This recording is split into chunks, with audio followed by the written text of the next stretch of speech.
Welcome to Powering the Future. In this episode, we focus on the vital role policy plays in shaping Namibia's resource sectors.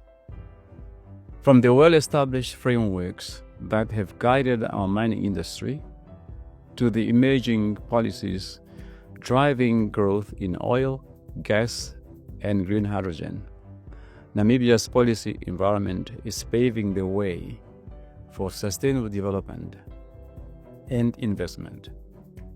Join us today as we unpack the balance between progress, responsibility, and innovation that defines our country's approach to resource management.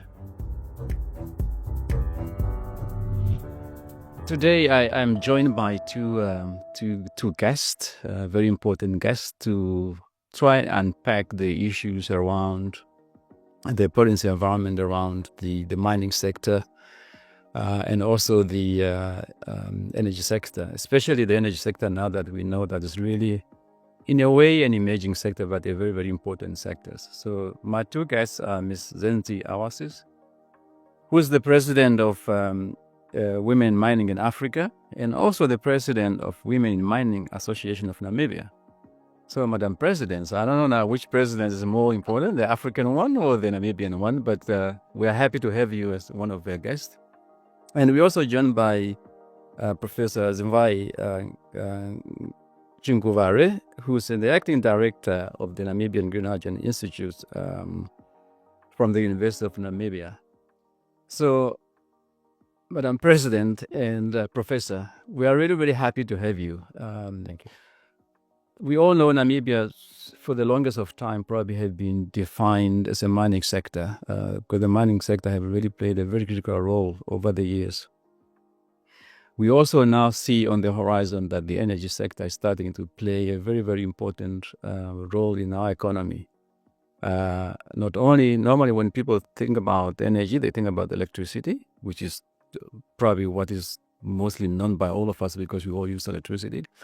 But there are other energies that necessarily have to drive the economy. We talk about oil discovery, for example. Now we also talk about green hydrogen. Those are all energy sources, and they're really also now starting to define our economy as an energy-driven kind of an economy.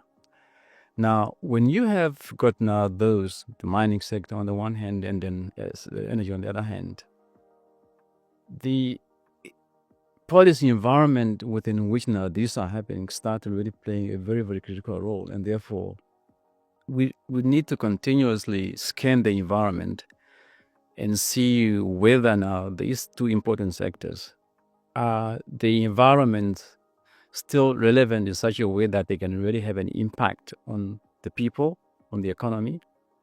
Or do we need to start to think about looking at the environment space and figure out how maybe we need to tweak here and there? So you cannot probably just continue to think it's just going to happen, even if it's been there.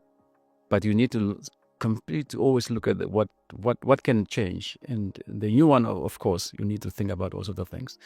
So, Zenzi, where you stand, especially now, probably more on the mining sector, but even on the energy sector, how do you see our environment, and how conducive is that environment for what we really want to hope to get from these two sectors? Honorable, thank you first of all for this invitation, and again, kudos to the ministry for hosting an event, a show like this.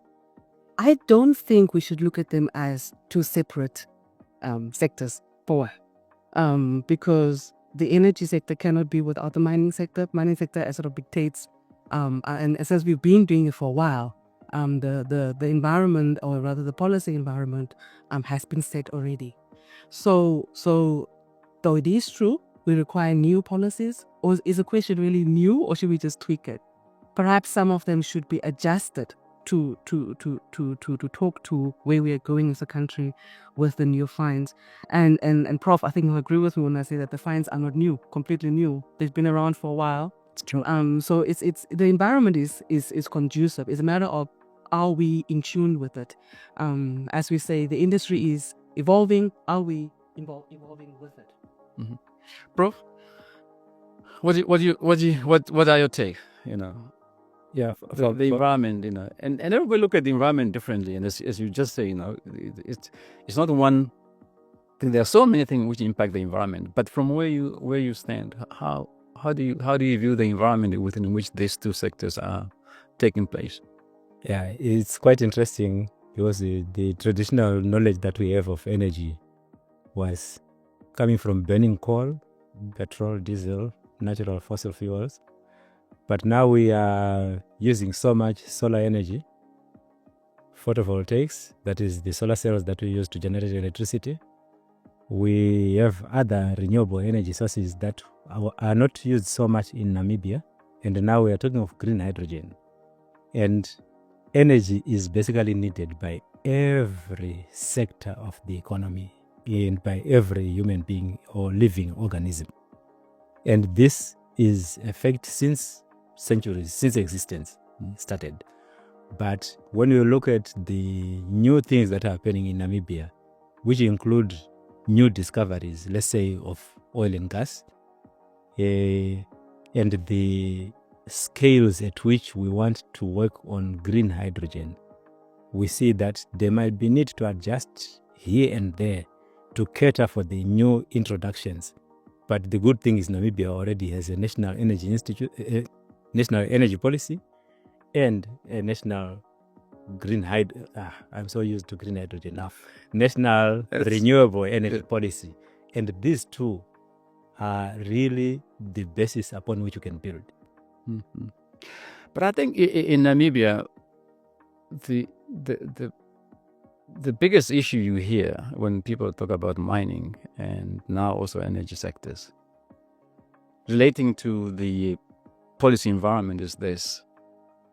Yes, you keep talking about we have got mining and we got some of the minerals that the world need. Now we got oil.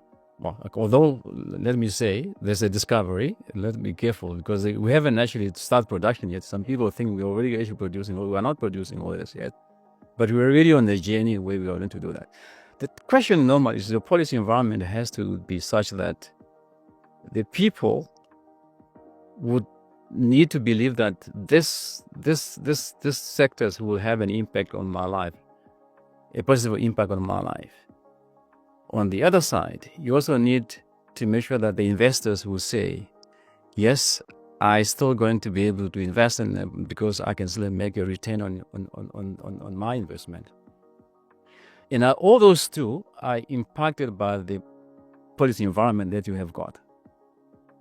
So regarding the impact which these two sectors will have on the Namibian people, you clearly hear the voice that says, for the longest of time, we don't think this, especially the mining sector that has been there, we don't really think it's really having the full impact on our livelihood the way we thought we should have got. And therefore, yeah, maybe there is there, but is there a need maybe for us to change the environment such that we all start to feel that, look, this thing, it means something to us?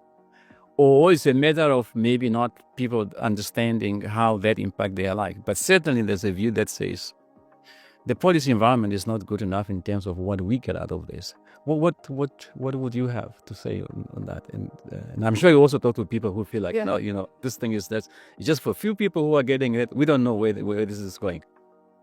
I feel that's the part that needs to be tweaked. Yeah. We spoke about the policies being there and ready, and we've been mining for over 400 years. But the policies, that's the part that needs to be tweaked. And it's a part where I keep on referring to them as the local stakeholder, the internal stakeholder, has to see the tangible benefits that the industries show them. I always ask the question, do we know why we mine? Do we know why these natural resources or the mineral resources are in the ground? And at the end of the day, the answer really is that the mineral resources are in the ground, natural even. I mean, the resources have been given to us so that it has an economic transformation. And so when we speak about investment, and so the policy has to be written in such a way that it is a win-win for both stakeholders. So it has to translate into local beneficiation, local benefits to the people. Yeah. Prof?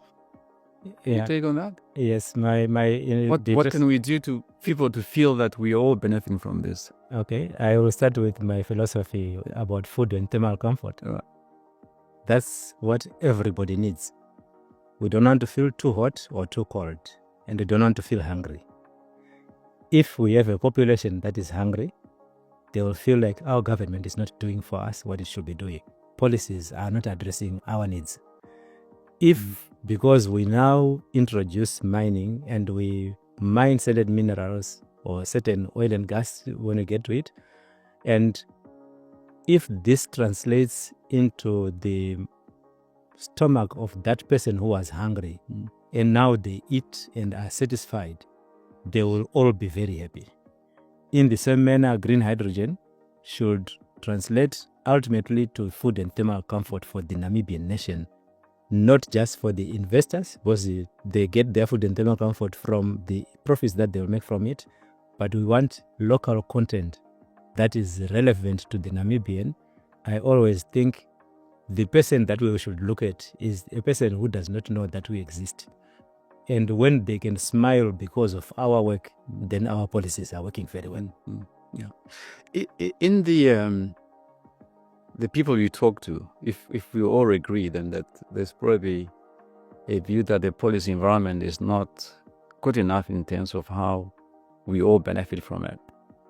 Maybe the policy might be more slanted towards the investor and maybe not to the people who are the owners of some of these resources.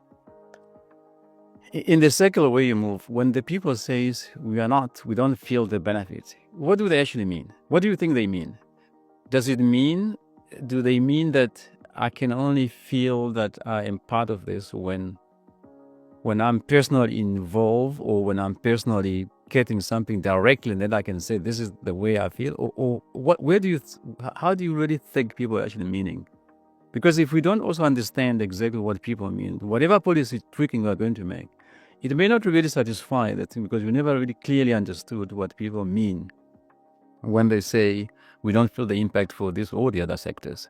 But what do you think people really mean? I'm not involved. I don't get it. Is that because I don't get something dug in my pocket, or just because generally, what is it? And I understand the local content, and we're going to talk about that as well. Yeah. Honorable, allow me to use an illustration to answer to try and answer that question. Imagine a household. In a household, you've got parents, you've got children. Let's say they've got 4 children in the house, a boy and a girl, and one is disabled, for argument's sake. The parents go out to go and work, and whatever money they bring into the house is to benefit and should be shared equally amongst his children. Now, the government in this case, or the policymakers in this case, are the parents. The work that they go and do are the investors, or whether, wherever they're working. Now, when they go and it has to change, whatever environment has to change as the children are growing up, or as the needs of the household are changing as well. When they added the second child, it was bigger. When the money comes in and the one child is not getting the benefit of what the parents are bringing in, that child will feel left out. What is then the purpose of the parents having this household and having them gone to work? The question of we are not getting enough is just that the people, most of them I speak to in any case, or the groups I engage with in any case, feel that the economic benefit of the industries are not felt across the board. I use the example of myself. I grew up in a small town called Arandas where we're mining uranium during the 70s. And that mining company, Rossing then, used to fly in teachers from outside. So we had a private schooling education back then already, from creche level all the way to high school. This company then also established institutions across, I think in Windhoek, that really played to what they want to do, what they meant to do as a company. When that Rossing left, the town became a ghost town. I always say if that model could be then replicated across the country, because that is the win-win scenario we're talking about. We have the resource, the investors came in, they mined it, but at the same time they played out what what's the word? They gave back So, yeah. the community, but more meaningfully. Everybody got what they needed, but only that little town benefited. The country as a whole didn't benefit. Yeah. And I think that's that analogy of a parent who goes out and work and then bring money home, and the children in the house must feel that they're equally taken care of. The children probably will not really mind, will not necessarily really say, well, my parent got this money from this work or that work. As long whatever came in, it took care of us equally. And then we feel that we're taken care of. But if you look at the total income that we get, we're taken care of. That's I think what we need to do now. Whatever we're getting out, and we're trying to get as much as we can go. But it's how then do we distribute to what you got in such a way then that everybody feel like we have been taken care of. Prof, do you want to add anything on that? Yeah, my thoughts initially, I'll first address the first question that was also addressed just now. Perhaps people know and we have heard about what is referred as the resource curse of Africa. Africa is very much blessed with the natural resources. And unfortunately for us, we only notice that these are resources when people from outside Africa come and they notice that, oh, you're sitting on diamond, or you're sitting on gold, you have a lot of sun and wind, which we need and we can convert into green hydrogen and take to our country. And then normally, if policy does not take into account that, yes, come, invest, generate the revenue, you collect the gold that you need, collect the copper, collect the uranium. But when we get the money, let us spend it inside Namibia. In many cases, people take the money and spend it outside Namibia. And if you are a father and you are working and you get a salary, you come home and you use 5% of the money that you earn and the rest you eat it somewhere outside. That is a problem. So when we come to this local content issue, I continue to talk about local content because that's where we are talking about our children, about the children of Namibia. There's a word that is referred to as equitable. People think that when you say equitable distribution, we mean that if I have 5 children, I'm going to give each one $5, $5, $5, $5. But it does not work like that.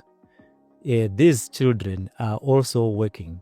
Some are professors, some are miners, some are engineers, and some are cleaners. The equitable distribution means everyone should get their worth without any discrimination. And in the same manner, if people want to benefit, they should also know that they should work for it. Yeah.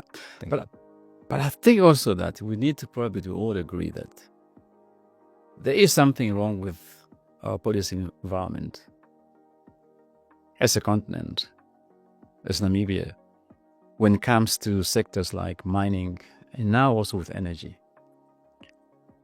The fact that we have got all these resources, but over the years, the local content, the way you talk about, if that has happened, we'll probably have seen some industry that have developed on the back of the mining or in the back of the energy because of the local content. Because local content simply means that you need to provide the services that must go into that sector, whether it's research and development, because all this is about researching, what minerals can be, what can it do, but if that is done outside. So something definitely wrong with that policy environment. And probably that's why people generally would believe that, the policy environment is such that the investors that we need, and there's no way we can do it without investors, but somehow we feel that maybe we aren't really the investors who are getting more out of this than what we are getting out of it. How should we address that?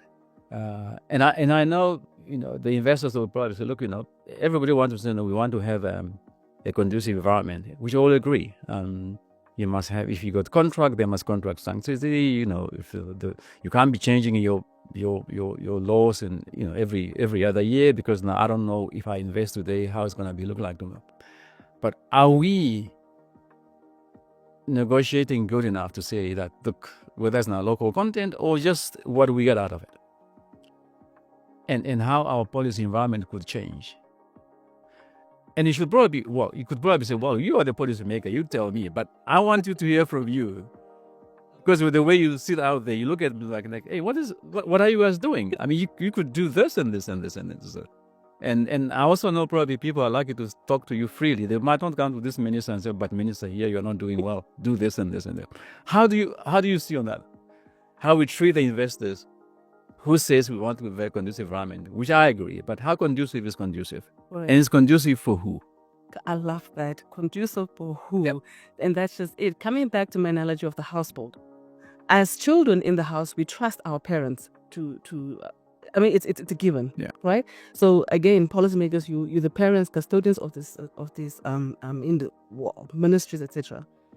The answer comes down to you need a data-driven approach. When you come in household, when you draw up your budget, you draw up the budget according to the needs of the household. So you understand from, in this case, in the house, you would observe, what schools must go to, etc. And as I feel, and I love the fact that you said the continent, because it's not a Namibia only problem, it's a continent-wide problem. And I wonder if it's not a whole regional problem, so global south in total. We need to sit down as Africans, as a nation, and actually sit down and ask ourselves, what are our needs 10, 15 years from now? I asked the question, do we really think that Global North just woke up yesterday and said they need critical raw materials in 2024? No. They sat and they had research done, etc., etc. So for you to adjust, and we all agree sitting here in this fantastic launch of the MME, that is the part that needs to be tweaked. It's the local content part that must be tweaked. The policies are perfect, but that's the part where people must start feeling the benefit. Ask ourselves, what are the needs of the nation? Again, using the Aranda's example, I don't think it was a mandatory thing. It was a CSR initiative that came out of what they wanted to do. But imagine if that was a must-do. Not an optional Not thing. an optional thing, but a mandatory thing. We will have a much better looking Namibia, or much better looking Africa, where education is key, where just a normal community is uplifted purely because they are mining in that area that we live. Yeah. But would you also probably also agree then? Again, go back to the analogy of the parent and the kids. It should be my responsibility then also as a parent to make sure that my kids will not continue just to sit and wait for the parents to bring the money. Of course. I need to prepare them to be able to be the one to go and make that money. Yes. And hence the local content. If you want local business people to get involved into the local content, we also need not only have, like now in the oil and gas sector, we do have a local content policy that actually cabinet has already agreed to. We want to make that not just as you say, it must be a must, not just you do it when we want, but you have to do that. You are allowed to do that. But the policy should also provide for some sort of deliberate measures to enable then the children, the Namibian, to be able to take advantage of that. If you don't do that, also that I think, and therefore in that respect, how do you see sort of measures that you think should be part of the policy to make sure that this local content is going to work? Because it's one thing to say, we've got local content policy and then eventually law, and we know that there are other countries that have had this for a while. Nigeria has got a local content policy, but if you go there, I don't think they think it's working. So is Angola. They also probably, it's work in progress. Prof, where you sit, what sort of policy measures do you really think we should really critically think about that can make that local content policy to work? Yeah, my thinking is, like you said, we need to plan forward, not 5 years, 10 years. Let's think 100 years. And if we think in that format, let us not think of local content as just the small thing that we We want these countries of ours to industrialize also. We want also to export manufactured goods from the resources that we have within our countries.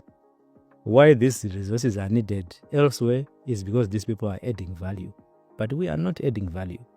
So we need to educate ourselves, because many times I have asked people, when people mine vanadium and take it out of the country, what do they do with it?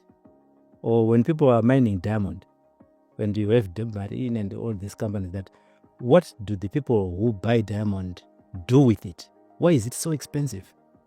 And people think diamond is just for rings and necklaces in Namibia. Those are the people that I've asked. And as people want gold so much, what do they do with it?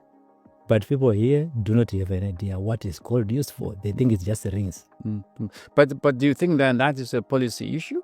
I mean, when people don't get to that to think like, what do people do with diamonds or with gold, and therefore we prepare ourselves in the long run what we want to do with that. Do you think that is a lack of policy clarity or policy measure that can make people to understand that's how we should do? Education. It's education. Yeah. Skills building, and the philosophy behind education. The third world is trained to be workers for the first world. And we have kept our education exactly in the same manner for hundreds of years. We have not changed our education to say, hey, you are a Namibian, you are going to be the employer. Yeah, but I want to challenge you on that one. This thing of education and skills, we want to make sure, we aren't doing this because we don't have the skills. I'm not so sure that's really right. Correct. Most of the people who are involved in the mining sector or in the energy sectors, they've been trained not only locally, but even sometimes abroad at universities where the investors who come here, they've been trained. So they more or less have got the same kind of education. And therefore, I'm not really so sure whether that's the training in itself. But maybe just when people come back now with that training, what policy environment do they find? Is that a supportive environment that will make them to act and think the same way other people do act and think? I really think that's probably where. That's why I'm asking. I wonder what else are we not doing to make them sure that the people with those skills, they find an environment that is conducive for them to be able then to do things and think the way other people think in terms of what goal can mean and what should happen. Open up. Yeah. Open up, put a fund. Yeah. A fund that is like an innovation fund, for example, which allows personnel to actually be able to innovate and start new companies. Yeah. I would probably agree, because those are now the measures that I'm saying, look, if you don't make it possible for people to then execute or implement some of these local content policies because you don't have the wherewithal with how you assist people to do that, and it always comes to money. We got this idea in terms of what we want to do as local content, but we don't have the money. And unfortunately, sometimes our financial institutions aren't always in that space. It's always like, it's too risky, you can't do that. And therefore, it will make sense, as you say, probably to say, look, do we have maybe a fund which can then, as long as there must criteria to be used, how do you access that fund if you have what? But it's really very important thing, I think, to make this environment conducive for not only for others, but definitely for our people, to make sure that we are part of that. So I think we have come to a conclusion for this episode. I'm really happy that that's some of the views that you have expressed. And also just to invite you to say, look, you occupy certain positions where, as private Namibians, you really see things the way you think policymakers should behave. And we welcome all the ideas that as you come across and you scan the environment, and please let us know where we can improve to make sure that at least the energy sector, the mining sector, is seen as such that it's actually having positive impact on the Namibian people, and for not only for now but also for the next generation to come. So thank you very much for coming. Thanks for having Thank you for the invitation.